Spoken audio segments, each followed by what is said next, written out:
নমস্কার, স্বাগতম সনাতন বাণীতে, যেখানে প্রতিদিন ভগবানের বাণী আপনার মনে শান্তি এনে দেবে।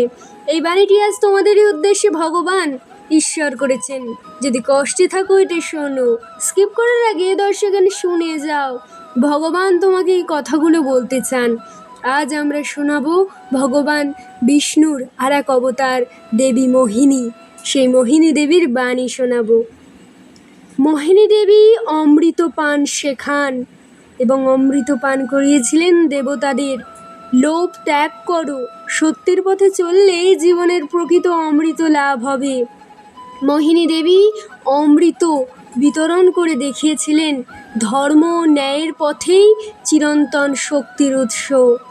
অমৃত পান মানে শুধু অমরত্ব নয়, এটি আত্মার পবিত্রতা ও জ্ঞানের জাগরণ। মোহিনী দেবীর কৃপায় যে অমৃত পায় তার জীবনে অশান্তি দূর হয়ে শান্তি ও আনন্দ আসে। অমৃত আসল শক্তি হলো অহংকার ত্যাগ করে ভক্তির পথে এগিয়ে চলা।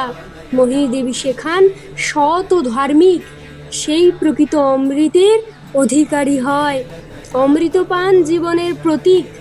সঠিক সিদ্ধান্ত মানুষকে অমর্ত্য লোকে পাঠায়, অমর হতে শেখায়।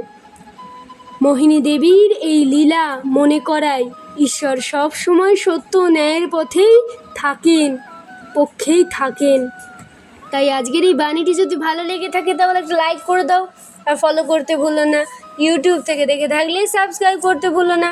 ভগবান তোমার আমার প্রতিটি জীবের প্রতিটি প্রাণীর যেন মঙ্গল করেন, এটাই আমাদের কামনা, এটাই আমাদের বাসনা। তাই লাস্টে একটাই কথা বলতে চাই, কমেন্টে লিখে যাও, জয় মোহিনী দেবীর জয়। হে দেবী, তুমি আমাদের রক্ষা করো, কৃপা করো, এর বেশি কিছুই চাই না।